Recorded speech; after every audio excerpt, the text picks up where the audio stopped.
All right, we're going to wrap up here our series. This has been a three-part series on the question, where is God when I'm hurting? Of course, this is a really important question, especially at times like this that we're going through with the coronavirus pandemic. But, honestly, this is a question that's valid at all times because suffering, pain, sorrow are just common staples of our everyday life. And so we've been going to the Bible trying to find some answers, what to do, where to turn. How can we know that God is consistent even when our lives are not consistent? In Psalm 73, we've seen that a man named Asaph, you may remember him from our previous videos. Asaph was one of the leaders of the nation of Israel. He had a great reputation for being a man of faith. And yet, when he looked around at the world and he looked at life and saw suffering around him, it really shook his faith.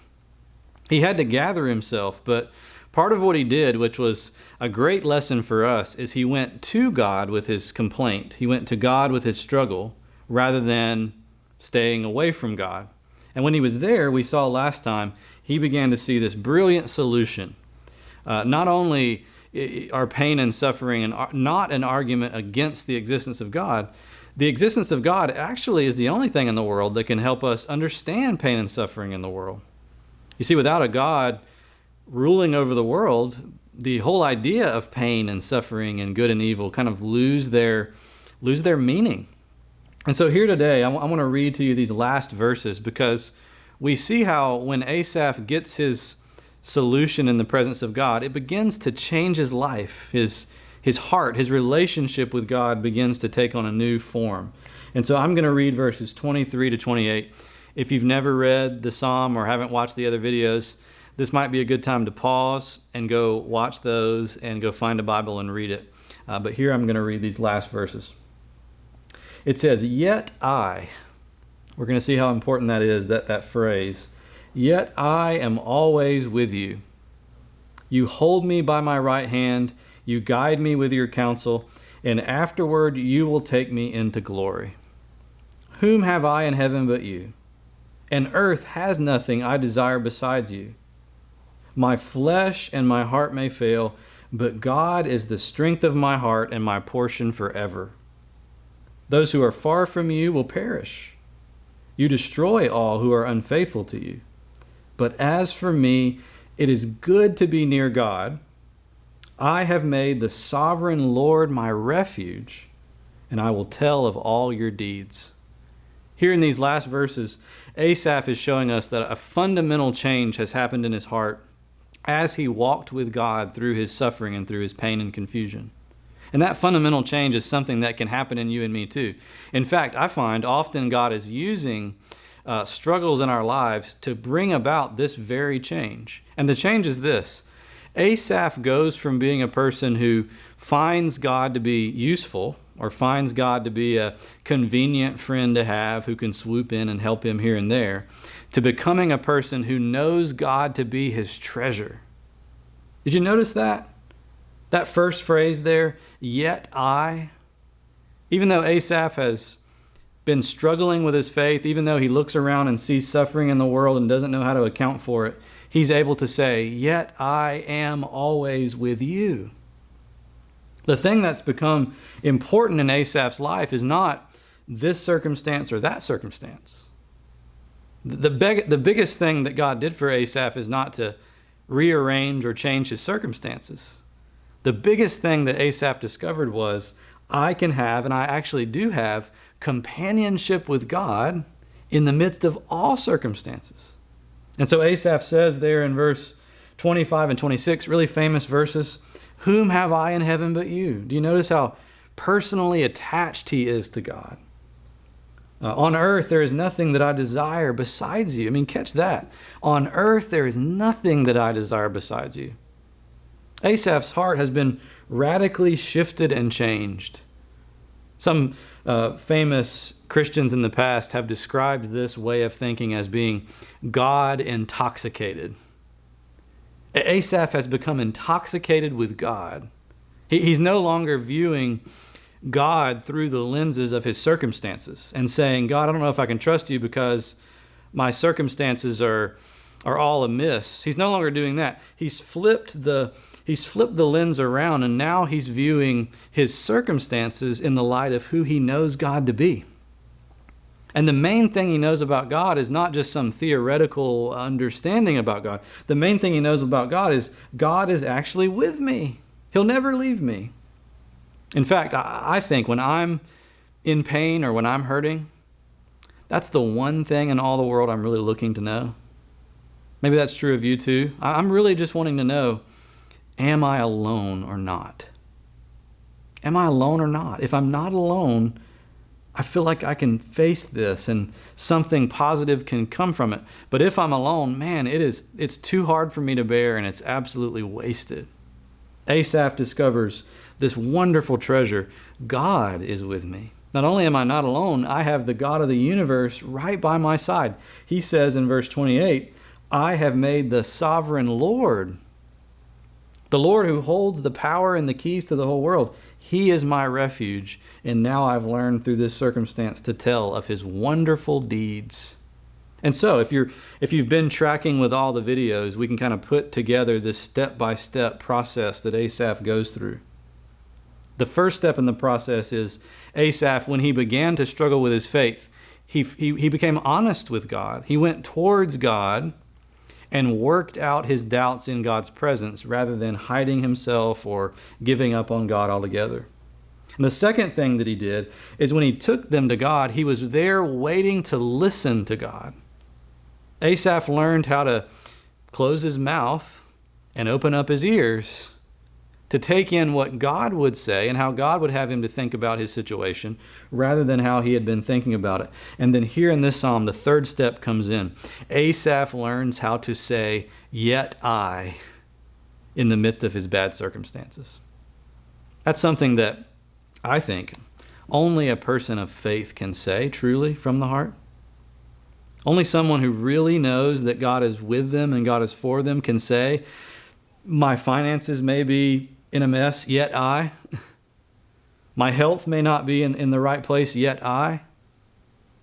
The world around me is uncertain and shaky, yet I have this in God, something that's in the heavens that can't be touched by any worldly circumstance. And so a really good question for me and you is, do we know how to do like Asaph does and go to the Bible reminding ourselves of God's promises so that we can then say, yet I.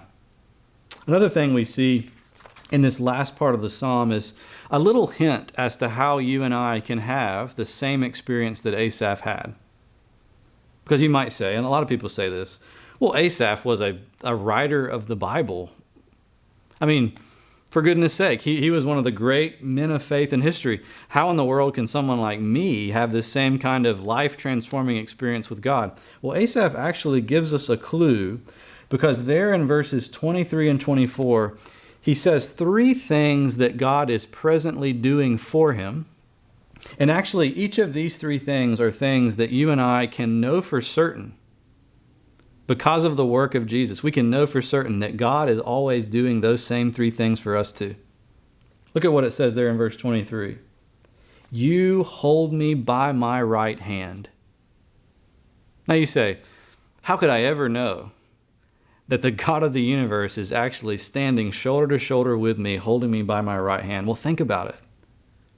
God looked out over the world that he had created, the world that had rebelled against him and had been plunged into suffering and sorrow. And instead of staying at a distance from us, which he could have done, instead of taking a vacation and going 1,000,000 miles away, God entered into that very world and actually did take his place shoulder to shoulder with people like me and you. God himself became flesh and blood in Jesus, and his whole life was lived in the same exact world that you and I live in. Jesus had the same suffering that you and I taste, even to an even greater degree. He even faced the same temptations that you and I face. In other words, God literally came and held the right hand of every single human being who puts their trust in him through his life.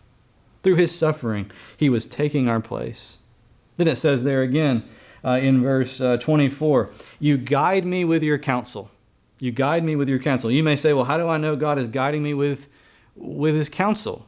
Well, when Jesus rose from the dead, what did he do next? If you read the Bible story, you know he rose from the dead and he ascended into heaven so that he could give the Holy Spirit to his people. On the day of Pentecost, just a handful of weeks after Easter Sunday, the Holy Spirit was poured out on the church. And what that means is everybody who believes in Jesus, God comes and lives with you. And the whole purpose of the Holy Spirit, Jesus says, is to counsel us. That's why Jesus, in fact, called him the counselor. See, just like Asaph in the Old Testament, you and I can know by faith in Jesus, God is always with me, not only holding my right hand, he is with me to counsel me through all of life's situations. And then there again in verse 24, I love this one. Asaph says, afterward, after my life, you will take me into glory. You might say, how in the world can we know that God will take us into glory? Well, think about the last promise Jesus gave his disciples. He says, even as I am ascending into heaven right now before your eyes, I will one day come in the same way from heaven. And on that day, you will be with me where I am with my Father in his glory. See, the promise of God through Jesus is that there is no sorrow on this earth that heaven cannot heal. There is no circumstance that you and I might go through that God can't mend. You know, God is the best fixer of all time. He's the best repairman. He's the best healer. And one day when Jesus returns, that healing is going to go all the way down to the core of life. And then it's going to shoot out into all the margins of life so that every part of our lives, which right now are full of suffering, pain, and hurt, are one day going to be filled with joy and satisfaction and fulfillment. And so by faith in Jesus, here's the thing. Here's what Asaph discovered. We can learn how to become people who don't just use God, but enjoy him. Why? Because we know that everything God could ever give us has already been given to us through Jesus. It's guaranteed. We don't have to earn it. We don't have to deserve it. We can look out at our lives and there's no one-size-fits-all answer for why certain trouble and suffering comes into our lives. It may be for many reasons. Sometimes only God knows the reasons. Sometimes he corrects us and prevents us from sinning. He forms us and shapes us in love through our suffering. But we can know this. It certainly doesn't mean he doesn't care. Because he's already proven in Jesus that he cares immensely, enough to become a sufferer himself. And it also certainly means that he's not against us. He's not punishing us because he's already given our punishment to his son Jesus so that we could get nothing but pure blessing. That's what Asaph discovered. Another man in the Old Testament who discovered it was Job. We talked about Job in one of the other videos. Remember what Satan said at the beginning of Job, the book of Job? He said, God, Job only loves you because you bless him. In other words, Job's just using you. Let me harm him and then I'll prove to you that he turns away. And of course, the whole story of Job is about how Job was harmed by Satan. And yet, through prayer, in the very same way that Asaph goes to God with his doubts, gets honest with God, closes his mouth and listens, Job goes to God in prayer and learns how to become someone who trusts God no matter what, how to become someone who treasures God more than good circumstances, who knows how to trust God even in bad circumstances. And you and I can do the same. Where is God when we're hurting? Where is he? He's never left us. In fact, in our suffering, we can know because of Jesus that actually might be the place in your life where God is the closest. Think about that.